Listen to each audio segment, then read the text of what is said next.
Welcome to today's webinar, The Next Farm Bill, a Primer, brought to you by NCSL. It is now my pleasure to turn the floor over to your host, Ben Hush. The floor is yours. Thank you, and good afternoon, and thank you for joining us for today's National Conference of State Legislatures webinar. My name is Ben Hush, Senior Committee Director for NCSL's Natural Resources and Infrastructure Committee, and I'll be your moderator for today. This is the first webinar in the committee's 2018 spring webinar series, and we have 4 more scheduled over the course of the next 7 or so weeks on a variety of topics, including solar energy, rebuilding before and after a natural disaster, and the latest on federal infrastructure funding. For a complete schedule and registration details, please visit our website at www.ncsl.org.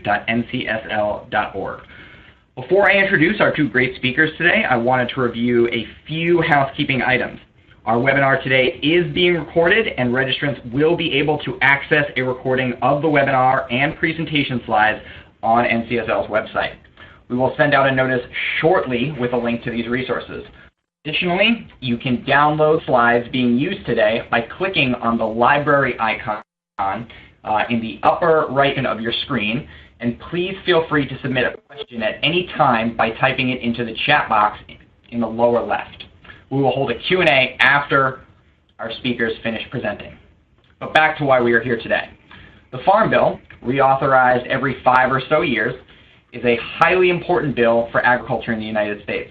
Not only does it help set the direction for the United States Department of Agriculture and the many programs and opportunities it sponsors, but also makes available key resources for our nation's farmers, who I think we can all agree engage in a high-risk profession, but one that is immensely important to the nation. The 2018 Farm Bill process is already underway, with the House Agriculture Committee approving its bill a couple of weeks ago, and a wide anticipation that we will see the Senate Agriculture Committee unveil its bipartisan bill in the very near future. Here today to help us dive into 2 specific and key aspects of the 2018 Farm Bill, crop insurance and farm conservation programs, are 2 great speakers. First up, we have Tara Smith, Vice President of Federal Affairs at Michael Torrey Associates. In her role, Tara focuses on developing and implementing legislative and regulatory strategies on a host of agriculture and food issues. Prior to this role, she worked as a senior professional staff for the Senate Agriculture Committee under Senator Pat Roberts, where she covered commodity programs, crop insurance, and disaster insurance. She also served as Director of Government Affairs for the American Farm Bureau, where she handled the Farm Bill and other commodity issues. Tara, thank you so much for joining us today, and with that, the floor is yours. Thank you, Ben, and thank you everyone for joining today. I'm going to try to run through a handful of slides that sort of start out by discussing some basics about crop insurance. I understand that the folks on the phone might have different degrees of familiarity with the program. So we'll try to just cover some basics before we take stock of where we are in terms of crop insurance and legislation today, and then really dive in a little bit to some of the challenges we know we're going to face during the Farm Bill process. In terms of crop insurance basics, crop insurance is often confused with Title I farm programs, so I thought it might be helpful to just go over some of the differences. So first and foremost is that farmers actually purchase crop insurance. They get a bill for that crop insurance at an actuarially sound premium that's been discounted then by the federal government. Crop insurance, just like any other type of insurance, is going to require that a deductible be met. Farmers can choose their level of deductible, but on average, the deductible for crop insurance is 25% of the value of their entire crop. In other words, a farmer can lose 25% of the expected value of their income for the entire year before they would even be eligible for any sort of payment. Another thing that's important to note is that crop insurance policies don't pay out every year. Some years are good, some years are bad for farmers. Mother Nature is fickle. So on average, again, less than 20% of crop insurance policies actually pay an indemnity in any given year. Crop insurance is also unique in that it is delivered by the private sector, but regulated by the government. So to dig into that a little bit deeper, about 1.2 million policies are sold to farmers every year. but those policies aren't serviced so much directly by a government agency as they are by private agents and private companies. So we have about 18,000 crop insurance agents across the country that sell crop insurance directly to farmers, that work with farmers every year to determine what policy is the best fit for them. And then there are also loss adjusters on the back end when farmers do have a loss that go out to the farm and certify that loss. There are 16 companies, and this number varies back and forth depending on mergers and acquisitions and new companies coming to the market, but 16 crop insurance companies that hire those agents and adjusters that collect premiums from farmers, pay out claims to farmers, typically within less than 30 days when they do have a loss, and they also help bear that underwriting risk. And that part's really important because, again, unlike a lot of other government programs, the risk here is actually shared between the taxpayer and these private sector companies, and it's paid for in part by farmers themselves. So it really is a risk and a profit share style program. In terms of government agencies, the Federal Crop Insurance Corporation and the Risk Management Agency down at USDA oversee the program. They set the premium rates. They create the underwriting standards. And again, the government standards, they're an extremely small and agile staff. Less than 500 people actually work on crop insurance in the federal government. The crop insurance program's undergone a lot of changes in the last 20 years. It's really evolved significantly, and I thought that would be important to just sort of highlight how big that evolution has been. If you look back 20 years ago, we had about 181 million acres covered. Today, you look at where we are, and we're looking at 291 million acres covered by crop insurance. Premium obviously has gone up along with that acreage. Farmer paid premium has gone up.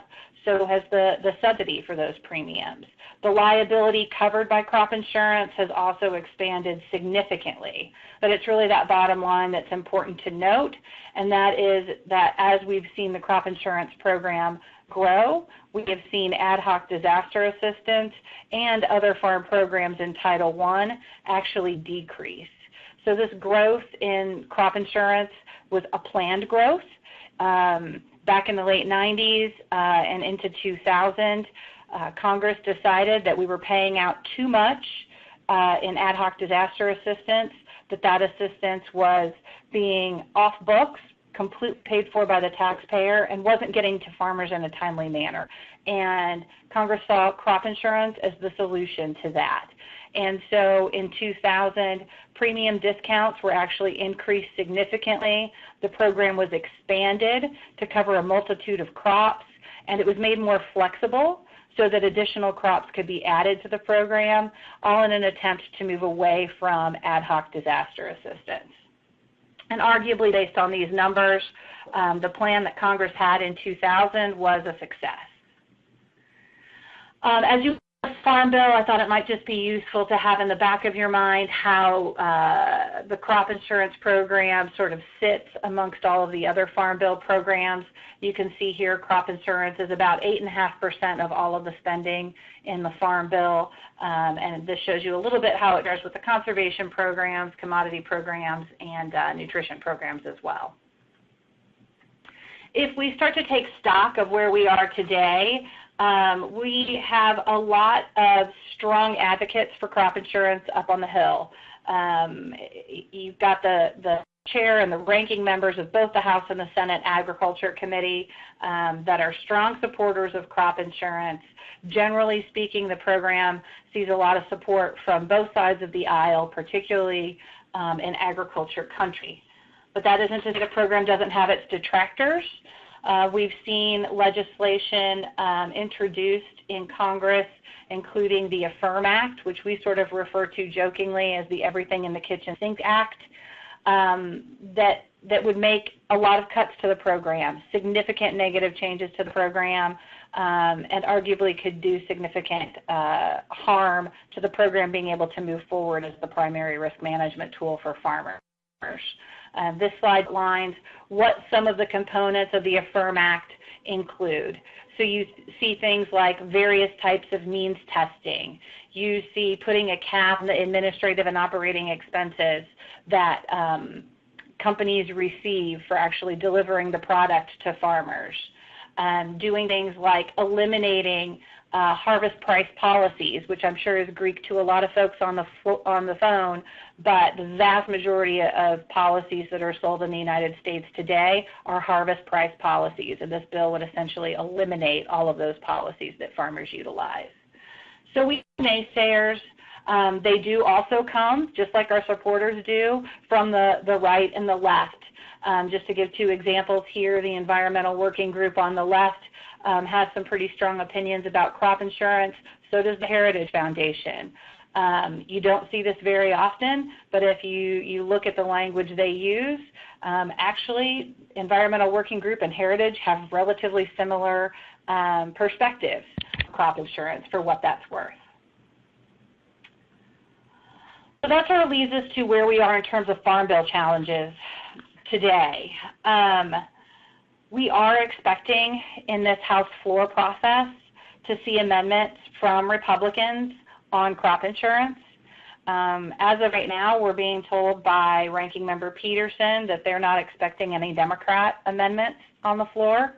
But we know that those harmful crop insurance amendments are still likely to come. They will come from Republican members as well, and they could, quite frankly, prove to be poison pills in the overall Farm Bill process. And as we look at what those types of amendments could be, they really fall into three primary buckets. The first is cutting that premium assistance to farmers. In other words, shorthand, making crop insurance more expensive for farmers. And for those of you that are from rural states or rural areas, you know that farm income is down significantly right now. It's a particularly inopportune time to make farmers' primary risk management tool more expensive for them. Specifically, as I mentioned, some folks have really honed in on harvest price coverage, which I don't want to get into in too much detail unless folks have questions about that down the road. Means testing is another popular way to go, both on the left and the right. We've seen two different kinds of means testing come up. The first is on adjusted gross income caps. So saying if you're a farmer and your adjusted gross income, which note is not profit, is over a certain level that you're kicked out of the program. Or once you reach a certain level of premium assistance, you're no longer eligible for any premium assistance, or you don't have any premium assistance on additional acres on your farm. Part of the reason that is so disconcerting to supporters of crop insurance is, as I mentioned, it is a true insurance program. It's actuarially sound. It's based on risk pools just like any other type of insurance. So when you go kicking people out of crop insurance, essentially you're changing that underlying risk pool, which means you're changing the premiums for every single farmer that's still in that risk pool and still wanting to purchase insurance. Also, in working with USDA, we've seen some potential unintended consequences to means testing, namely that these sorts of means tests don't always hit what the folks that people think they're going to hit. They don't always hit the big quote-unquote corporate farms. A lot of times instead what they're doing is they're hitting folks who grow high-value crops. Maybe not on very big farms, but because those crops are high value, they hit those sorts of caps much earlier than others would. The third bucket is cuts to private sector delivery. Again, it's a public-private partnership. Companies are paid an administrative and operating expense, which is essentially used to pay agents to administer the program, and then it is a cost and profit share between the government and crop insurance companies. Just to provide a little bit of background on each of those, I mentioned that net farm income is down. You can see that in the graph that's attached here. As to why this would be a particularly bad time to make crop insurance more expensive for farmers. Moving on to means testing, again, as I mentioned, it's going to impact every single farmer and it's going to impact that underlying risk pool. One of the other things we hear on a regular basis is that is that these sorts of means tests won't impact very many farmers.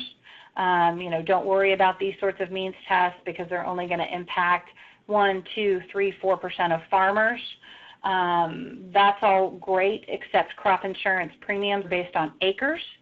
So it's not so much how many farms you hit as it is how many acres you're going to remove from the program when you do that. And as you can see here, a small number of farms, for better or worse, operate a lot of acreage. And kicking those acres out of the program would actually have a significant impact on premiums. Cuts to private sector delivery. One of the myths we sort of have to deal with here in DC in terms of private sector delivery is there is a sense that insurance companies have a guaranteed floor in terms of the profits that they make. And so I just wanted to put this graph up there just to give you an idea of what net income for some of the crop insurance companies has been over the last few years. And as you can see, we've had good years. We've had years where net income has been negative 20%. And in those really good years, not only do crop insurance companies make money, but the federal government makes money. In the bad years, that risk is shared on the downside as well. One of the other challenges we're really facing during this Farm Bill is that we have so many new members of Congress that just don't have the history around not just crop insurance, but a lot of the other Farm Bill programs that exist today. So as I mentioned, crop insurance went through some pretty dramatic changes in the late 90s into 2000. So just to give you an idea, only 4 House Ag Committee members were actually around in 2000 when those changes were made. Same is true on the Senate side. There were only 4 Senate Ag Committee members around when those changes were made. And actually, just looking at my slides now, we're down to 3 now that Senator Cochran has retired. We also just have a lot of new members in general. We have no voting record at all on any crop insurance amendment for 115 of the representatives in Congress today. They just weren't around during the last Farm Bill to take those votes. So again, this isn't just a challenge for crop insurance. This is going to be a challenge for any issue area where we've got a lot of education to do on a lot of issues that might not be familiar to folks from their district and from back home. With that, I am happy to answer questions, I believe, when we're all done. So I think I'm handing it back to Ben to introduce Tom at this point in time. Thank you, Tara. And yes, that is a reminder to everyone. We will do questions at the end. So if you have any for Tara or think of anything during Tom's presentation, please use the chat box in the lower left-hand screen. And with that, I would like to introduce our second expert speaker today, Tom Herbert. Tom is the former Deputy Undersecretary for Natural Resources and the Environment at the U.S. Department of Agriculture. His primary responsibility in that role was to help guide the development and implementation of environmental policy for agriculture. This included a leadership role in USDA's work with Congress on the conservation and environment measures of the 1996 Farm Bill, as well as the subsequent rulemaking and the implementation of the Farm Bill's programs. Prior to serving at USDA, Mr. Herbert was the senior economist for the majority staff of the U.S. Senate Committee on Agriculture under Senator Pat Leahy, where his work focused on the 1990 Farm Bill conservation title, agricultural budget issues, dairy, and conservation policy. Since leaving the Clinton administration, he has been in the private practice and provides government affairs services on environmental policy, regulatory, and legislative matters for a broad range of agriculture clients. He represents many of the largest agricultural organizations in the country, including the National Pork Producers Council, the National Corn Growers Association, the National Council on Farmer Cooperatives, the American Farm Bureau Federation, and United Egg Producers. Tom, thank you very much for joining us today, and with that, the floor is yours. Thanks, Ben. Thanks, everyone. It's a pleasure to be here, and I hope we can be of some assistance to you as you try and make sense of this thing called Farm Bill. I'm going to proceed here to this slide. So Ben described my background and mentioned my work with the Senate Agriculture in the 1990 Farm Bill. I actually started in 1987 at the Office of Management and Budget when I was a budget examiner out of graduate school in Michigan State. And my first tasks really involved the regulation coming out of the 1985 Food Security Act. And those regulations involved the conservation provisions called conservation compliance. We're going to talk about that. But I mentioned the beginning here because you can effectively divide the Farm Bill, farm policy, and the Farm Bill eras into pre-1985 and post-1985 when it comes to conservation, because it was really a substantial turning point in how we approached conservation policy. The big thing was that we started in 1985 to spend mandatory dollars out of the Commodity Credit Corporation, essentially entitlement money that was going to be spent on conservation. That began with the 1985 Food Security Act and has changed and grown substantially, as you're going to see, through the subsequent farm bills, and including that before us today, the 2018 bill.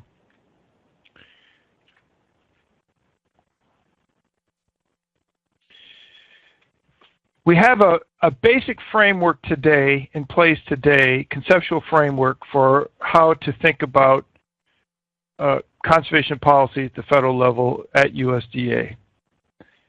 We have three broad classes of programs. One, the first is land retirement for conservation purposes. I list that first because in this modern era, since the 85 Food Security Act, with the creation of the Conservation Reserve Program, it's the oldest, largest, and continuously running conservation program that's funded with mandatory dollars. And so it's kind of the granddaddy of it all. And that was a land retirement program, 5 10-year contracts for the retirement of land that's in crop production to put into various conserving uses. And that program continues to this day with some variations like the Conservation Reserve Enhancement Program, which in many of your states is a very active opportunity for the states and local groups to come up with dollars to augment what happens with the CRP and to focus on specific practices. We also have the Wetland Reserve Program, which is not a contract, it is an easement. It's a permanent easement program where lands are retired from crop production and restored to wetland status, and then the title is encumbered with an easement that's permanent. The Grassland Reserve Program, which has been a kind of a combination of easement and contracts. Farmland Preservation, which has been an easement program.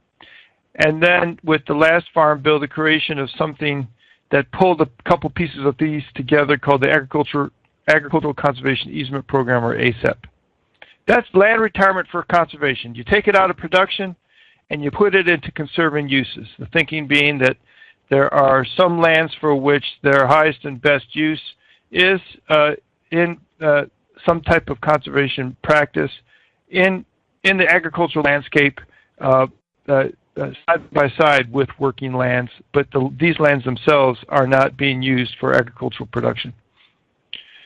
The second broad category is the working lands program. So these are the programs that are focused on those lands that are in production and are expected to remain in production, and what can we do to assist those farmers and ranchers to improve the environmental conservation performance, to meet their objectives, and to meet whatever community objectives and however you define that community for conservation performance and environmental performance. Our biggest programs in this regard are the Environmental Quality Incentives Program. Again, this is a mandatory funded program and something that's called now the Conservation Stewardship Program, although it began in 2002 as the Conservation Security Program. So you have land retirement for conservation, where those lands are not working in agriculture. You have generally, and then you have working lands conservation programs, where the land is definitely in production and we're trying to help farmers adopt practices and measures to improve their conservation performance. And lastly, The third category in our conservation policy framework is something called conservation compliance, or when it was originally created, it's called cross-compliance back in the '85 Food Security Act. And that entails establishing certain expectations of any participant in a farm program related to conservation.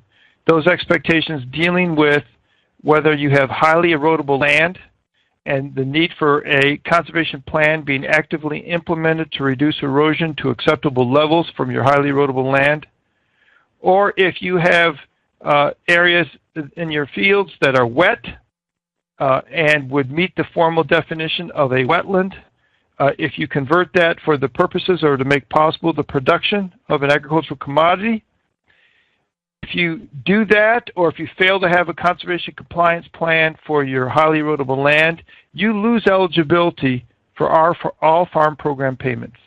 We call that conservation compliance in general, and that's the third of the three major categories under our conservation policy framework today.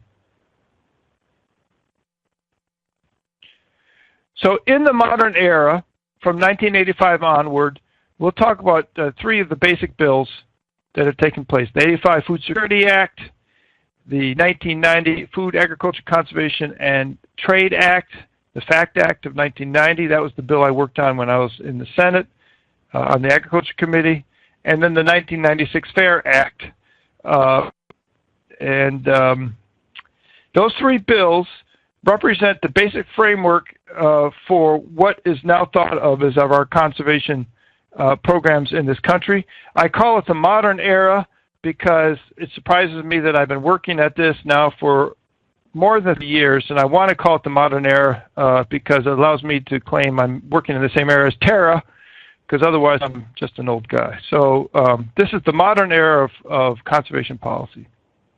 By the way, at the bottom of this page, you can see a link here, and if you Google USDA Farm Bill programs, you will find a wealth of resources, whether it's at the Economic Research Service or any of the action agencies like the Natural Resources Conservation Service or the Farm Services Agency. There are tremendous resources available in general about all aspects of the farm bills and how they've unfolded and what these measures entail, what these programs entail. If you have any questions and you want to go find documents, I almost assure you it's there. And the link I'm giving at this slide is just one of many that can lead you to those documents. But the basic framework for the modern era started with the Food Security Act of 1985. And in that act, we saw two major initiatives. First was the creation of the Conservation Reserve Program, 45 million acres of mandatory funding. Mandatory funding was provided to enroll 45 million acres in 10-year contracts where the land was supposed to have been in crop production and is now put into some conserving use, generally grasses,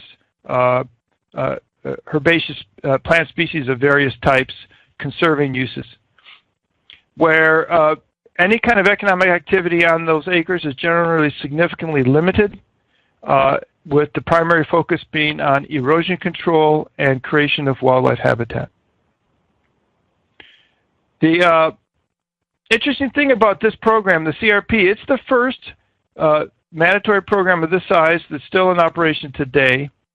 And at the time, this was taking place in what you might consider the golden age of farm conservation, general farm income program policy, if what you liked were to have supply control programs and various direct income support programs, because the set-aside programs, the acreage retirement programs, the diversion programs, the marketing and loan programs were all going great guns at this point in time. And I mention that relative to the Conservation Reserve Program because it is an expensive program, except in 1985, when we created it, it didn't cost anything relative to the budget baseline because it was taking acres out of production that would have otherwise received substantial price and income support payments. And you'll see this in a budget document. But it is a tremendous, if you measure this program in terms of its impact on reducing erosion and improving habitat, it's been a tremendously successful program, and it persists to this day in various forms. The other big thing that we created in the Food Security Act of '85 were those conservation compliance provisions. That's when this was created. The highly erodible land provisions, where you have to have a conservation plan that reduces erosion to acceptable levels on fields that are highly erodible, and those are all defined, pretty well defined, according to standards maintained by the NRCS. And you have to have a plan that reduces that erosion, and it has to be implemented. And you were going to be subject to periodic checkups on a statistical basis. And if you don't have that plan in place, you can lose farm program benefits, although there is leeway there for you to come back into compliance. But it was definitely a erosion control compliance program. And the other piece, the wetlands compliance piece, is euphemistically called Swamp Buster. And again, you are putting at risk all farm program benefits if you convert a wetland for the purpose of or make possible the production of an agricultural commodity. Swamp Buster and highly erodible land. Those were both created in the Food Security Act, and they continue to this day.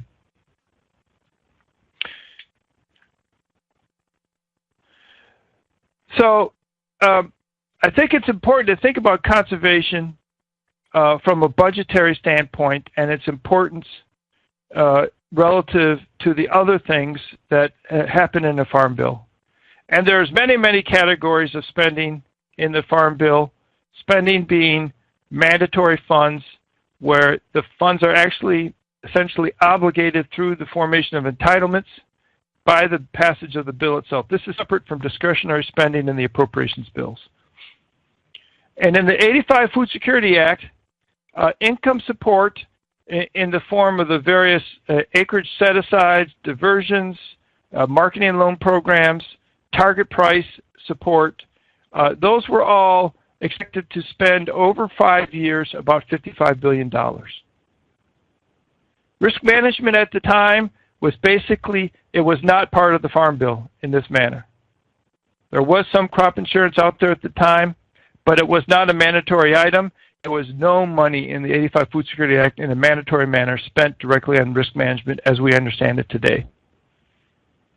There was a few $1 billion spent on farm credit because we are in the midst of a farm credit crisis that grew for a couple more years. It was a really, really hard time. Conservation, we didn't spend a dime according to the budget baseline. As a matter of fact, we saved a couple $1 million a year because the CRP took land away from the income support programs.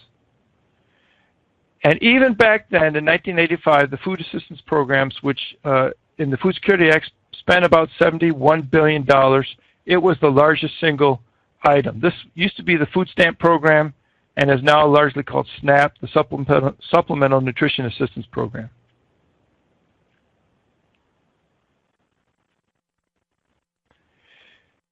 So we went from the 1985 Food Security Act to the 1990 FACT Act and the 1996 FAIR Acts.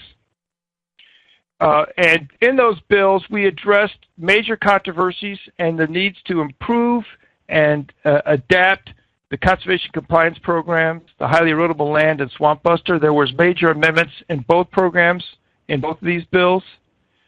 And it was also created regulatory pressure, those conservation compliance provisions, and also there were just natural resource challenges out there, and we created a new program, the Wetland Reserve Program, that permanent easement program under the operation of the NRCS, not the ASCS at that time or today, the Farm Services Agency. That's the permanent easement program. And we made amendments to the CRP and set aside money to deal with wetlands primarily in the Dakotas and the Prairie Pothole area under 10-year contracts. Also in the 1996 bill, we created the first of the modern working lands programs, EQIP, the Environmental Quality Incentives Program. Again, it was mandatory funding. It was very small in the 96 bill. It was about $200 million a year. and it had the Natural Resources Conservation Service in the lead. Again, not the Farm Services Agency. And oh, by the way, this isn't the topic for this presentation, but if you care about the organic certification program and the growth of the organics industry as a result of the certifications that USDA makes possible, that program was actually created in the 1990 Farm Bill. And it's been amended and grown and changed ever since, but the basic framework of the organic certification program was in the 1990 Farm Bill.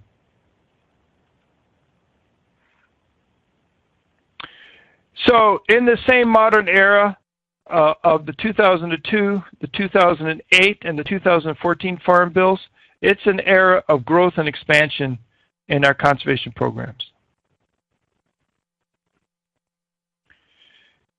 In 2002 and on through 2014, there's clearly now a bright line discussion of the need for working lands programs versus the land retirement contractual and easement programs.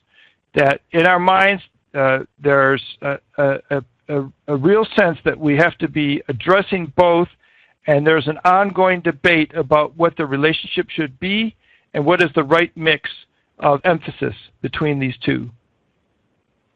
And in 2002 Farm Bill, there were very big changes. First of all, the Food Security Act used to be, conservation is in Title 12 of the Food Security Act, but from the 2002 Farm Bill onward, conservation now is Title 2. And you'll see why that was done in a few moments. EQIP went up to $1.5 billion a year. CSP didn't start that big, but it grew to that size. And by the time we got to the 2008 Farm Bill, it was at $1.5 billion a year. So approximately $3 billion a year between the two of them in mandatory funds were provided. EQIP was evolving through this period, and so was the Conservation Security, Conservation Stewardship Program. There was, we were learning things about the programs and what would work and what wouldn't work, and there was amendments made to these programs through 2002 and 2014.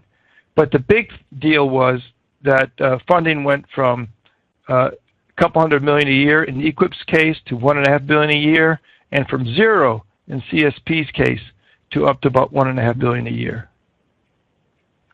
Through this period, there was a decreasing emphasis on Conservation Reserve Program acres, in part because commodity prices were higher for much of this period, and farmer interest in retiring land from crop production was decreasing.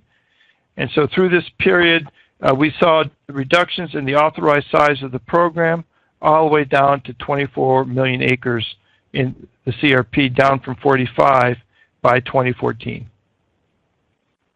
And we saw a decreasing emphasis on the Wetland Reserve Program, because of not lack of interest on the part of farmers, but because most of the economical acres that could be converted in from cropland to wetland in terms of large blocks of acres had already been entered into the program, and so the pool of possible acres for the program in terms of large acreages has pretty much been exhausted. These programs continue to this day, but there was just decreasing emphasis on those two programs. So let's look at the budget numbers, just to give you a feeling for it, what's happened. So Tara showed you the budget baseline with the pie chart from roughly from January of 2017. So these numbers will reflect that same kind of picture, although I'm comparing here the CBO budget estimates from 1985 Food Security Act and 2014 Farm Bill, the Agricultural Act of 2014. So you can see income support, the acreage retirement programs, the target price programs, the marketing loan programs, over 5 years they had dropped from over $50 billion to about $20 billion. And at the same time, risk management, crop insurance program that Tara presented to us, went from about zero in 1985 to over $40 billion in terms of its score from CBO. Farm credit went from a couple $1 billion being spent to a couple $1 billion being saved, and conservation went from 0, because the CRP paid relative to the budget baseline, to approximately $28 billion over 5 years. Today, risk management, the crop insurance program, is the #1 source of support for the farming community, and it's a shared risk program, as Tara expressed, and it is larger than the traditional price and income supports by more than a factor of 2. And not only that, but conservation programs today spend more than the income support programs of old, although they are still less than the crop insurance program. So crop insurance is #1, the conservation title is #2, and income support is #3. Except if you look at food assistance, the nutrition assistance programs like the SNAP program, which has grown more than any of the other programs, as you can see, by far, by factor of 10, almost, and dwarfs spending in any other area of the Farm Bill today.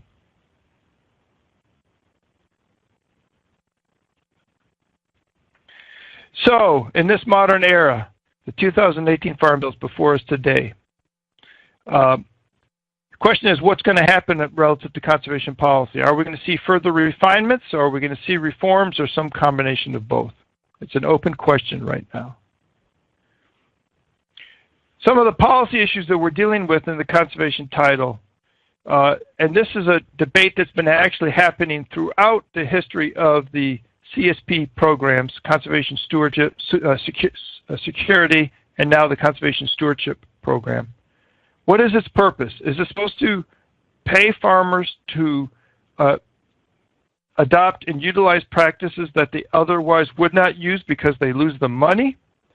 Or is it designed to introduce farmers to new practices that they ultimately will implement on their own without federal assistance? Or is it some combination of both? That has been actively debated the last couple of farm bills, and has been actively debated in this bill before us today.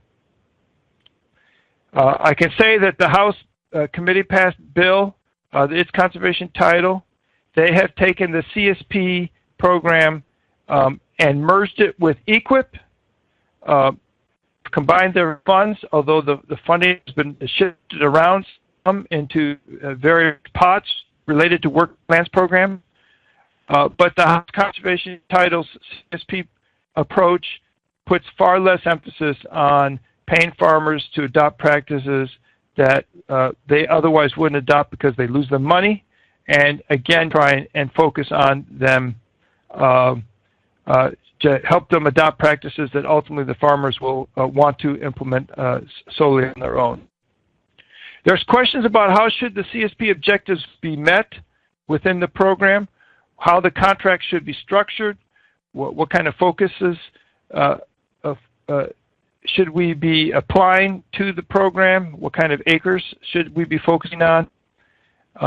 There's a big question about the right size of the CRP, because there's an interest within some quarters of the committees in both Senate and the House, but primarily coming out of the House, to increase the size of the Conservation Reserve Program. And the House bill has taken that from 24 million acres to 29 million acres. And then the bottom line question is the bottom line. How do we pay for all this? And in the House bill, they reduced the size of the annual rental payment that would be paid to CRP contract holders to 80% of the prevailing cash rental rate in the county. That generates budget savings, and it allowed them to increase the size of the CRP and do the other things that they've done in the bill without basically keeping spending about the same as it was under the baseline, or increased slightly, looking at the budget authority. So I'll just say a little bit more about the outlook for these bills because, as Ben mentioned, the House committee has passed its bill out of committee, and we're anticipating a push for them to get time on the floor and to move their bill in the House. Right now it looks like the second or latter half of May. But it's not going to be without its challenges because unrelated to the conservation or crop insurance measures, which are difficult enough in and of themselves, the leadership in the House and Chairman Conway have made policy changes that added new and additional work requirements to people that are participating in the SNAP or food stamp program. And those are deeply unpopular measures with the Democrat caucus, and they will not likely be any Democrats voting for the bill as a result, which is what happened in the committee during final passage. And the question is, are there enough Republican votes, given people who are significant deficit hawks and other considerations, to pass a bill on the floor of the House? It's going to be close. It could get it done. It's going to be close. They may not. So we'll know in a couple weeks. And as an old Senate staffer, and Tara would recognize this, the Senate, will often, when we look at whether or not we should be doing a farm bill, there's a question of if the House can't pass a bill, and which means that the leadership of the Senate wonder why we'd ever would work to get floor time for something if the House can't pass a bill, which means that committee action on bill could be delayed. So we know that the Senate committee is getting ready to do a bill. They're working hard to assemble legislative language, and they're negotiating over particulars. But if the House can't pass a bill, there's an open question of whether or not the Senate committee will try and act on a bill on their own. And even if they do act on the bill without a House bill or with a House bill, it's not clear how much floor time they're going to get in the Senate, given the other work of the Senate that needs to be done by the time they go home for the August recess and as we head into the 2018 campaign season. So no one's actually talking about this yet, really, but there's always been a possibility, and it happens often, that we extend farm bills by a year or so beyond, so that the expiring programs will continue for a year while Congress works these issues out. And it's entirely possible that we could face an extension of the farm bill for a year should the House and the Senate not be able to move bills to final passage this year.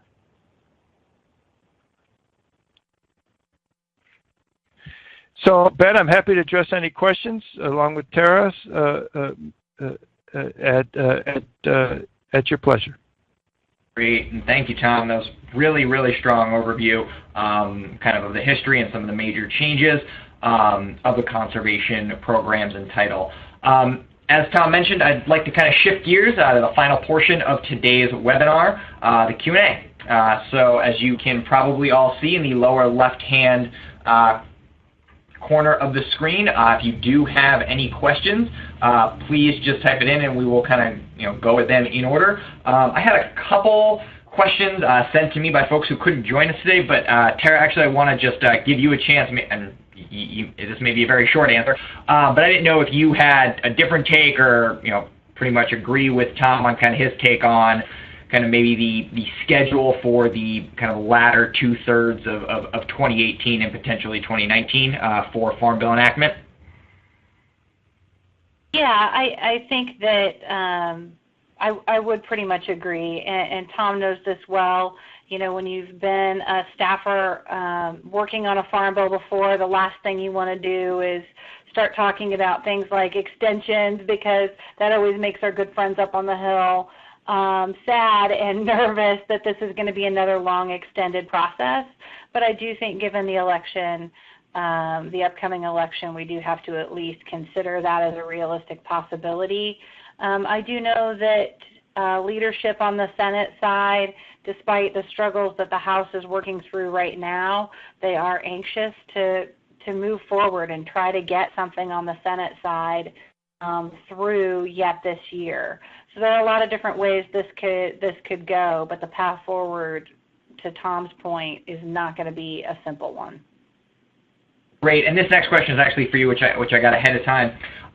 If you could maybe just, Tara, sorry, if you could maybe just touch on this potentially is a very broad question, but is crop insurance, it's a one kind of or it's a two-word phrase, but my understanding is there are a number of different insurance or types of insurance that one could purchase, and how does that differ, say, across different crops, say differences between corn and soybeans versus maybe your specialty crops versus, say, dairy production? If you could maybe just give a quick kind of context-y answer on that.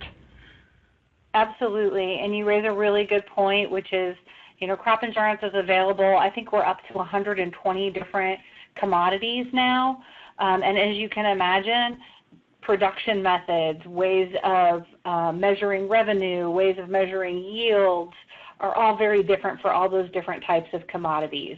So there are some sort of standard yield insurance policies, revenue insurance policies, but the program is designed to be very flexible and for changes to be made without legislative changes in order to adjust to different production methods. So, for example, there's been a lot of work done on organic policies in order to find new ways to do price discovery for organic crops. Margin insurance policies for some commodities like dairy. There was just an announcement out of USDA yesterday that they've approved and are working on the path forward to selling a dairy margin insurance policy. So instead of insuring on your revenue, you would insure on some sort of revenue over cost formula instead. So it can vary from commodity to commodity. Trees, some different kinds of trees have both yield policies and actual insurance policies on the tree itself. So the short answer is it does vary from commodity to commodity, and the idea is for it to be able to be a flexible program to address different needs across different regions and different crops. Great, thank you. And Tom, one question I got in advance that I think is more in your bailiwick is, in light of, and I'm paraphrasing here, in light of, say, the ongoing water quality issues that we've seen, be it those impacting, Lake Erie, the Chesapeake Bay, the Des Moines Waterworks lawsuit, are the current conservation programs kind of able to appropriately respond to these issues? Is there a need for additional resources, or is it more kind of a program reform question? So, in my personal view, and this is just Tom Hebert speaking, there are reforms that could be made to these programs that would make them easier to be successful in helping farmers and ranchers adopt practices to deal with those water quality challenges. But frankly, Congress has done a good job in setting up programs that have sufficient flexibility, much in the same way as that Tara described, so that the programs and the assistance they offer to farmers and ranchers can be adapted to meet various needs. And the challenges really are twofold. Number one, it's independent of these conservation programs. There are no silver bullets to these water quality questions. We have a fine research community and trying to, give us answers to this, and all of them end up being both less than perfect and complicated, because we're dealing with systems, and so the farm programs cannot fix that. They can only take the tools that we develop through our research programs and help farmers adopt them. And the other thing is we might be able to make use of more money once we get the kinks worked out with some of these tools. So there's a big emphasis on cover crops, for example, in various parts of the country. They don't work everywhere right now. and there's some questions about their effect on yield in some parts of the country and their practicality.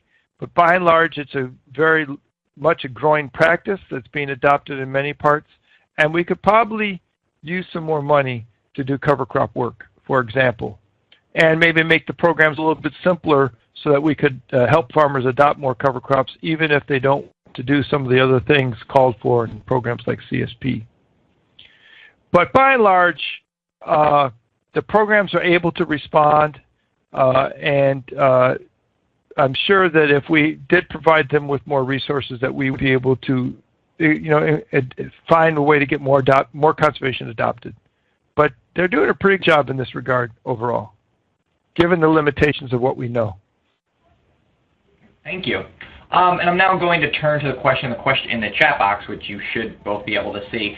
I'm unfortunately not familiar with the case cited in the question, but do you see the Ninth Circuit Court of Appeal on hemp impacting the Farm Bill? Will hemp bills be a priority this session? And maybe almost to kind of steer thunder a little bit, I can say that Majority Leader McConnell, introduced the Hemp Farming Act about, say, 3-4 weeks ago in the Senate, and NCSL, along with Senator Paul from Kentucky and Senators Wyden and Merkley from Oregon. NCSL is a strong supporter of that bill. We have publicly stated our support for that bill, and so I wanted to maybe take that chance to let folks know on the line of NCSL support for at least Senator McConnell's bill, but I will maybe turn over to Tom and Sarah the other aspects of that question.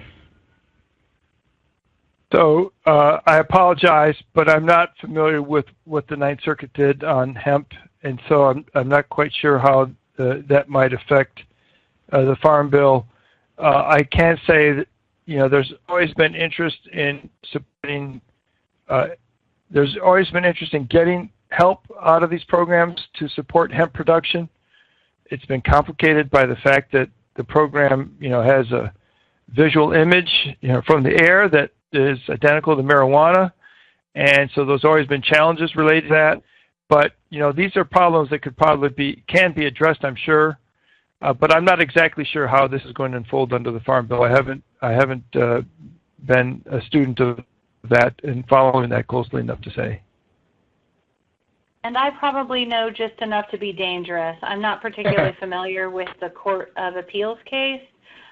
We have been following Majority Leader McConnell's bill on the Senate side, which, as you all probably know, has been sort of fast-tracked through Senate procedure and can be taken up at any point in time now. But I know there is still a desire to work through the Farm Bill process. A lot of the provisions in that bill were tied back to Farm Bill programs. So it's unclear how that's going to shake out in the Senate side, whether it's going to go fast-track or get worked into a Farm Bill. Certainly last Farm Bill, the Majority Leader also made hemp one of his priority issues. Traditionally, he has picked one or two issues in a Farm Bill and pushed really hard, and this is certainly one that he's pretty passionate about. There has been a companion bill introduced on the House side by Congressman Comer from Kentucky, but it came in a little bit late and has not been a part of any Farm Bill discussions that I've been aware of anyway. But certainly as we move forward to the floor in the House side, it could come up as part of the amendment process. Great, thank you. So I just saw my clock hit 4 o'clock. So with that, I'd like to extend a final thank you to Tara and Tom for joining us today. And of course, thanks to all of you for attending and participating in today's webinar. As a reminder, a recording of today's webinar and the presentation slides will be made available shortly. Our next webinar, next committee webinar, will be in 2 weeks, and that will focus on states and the $2.7 billion that they received from the VW settlement. So please be sure to register, and if you have any more questions or you want to find out more information, please visit ncsl.org or send me a quick email, which, as you can see, is that last slide there. So thank you again for your continued interest and support of NCSL, and have a great day, everyone.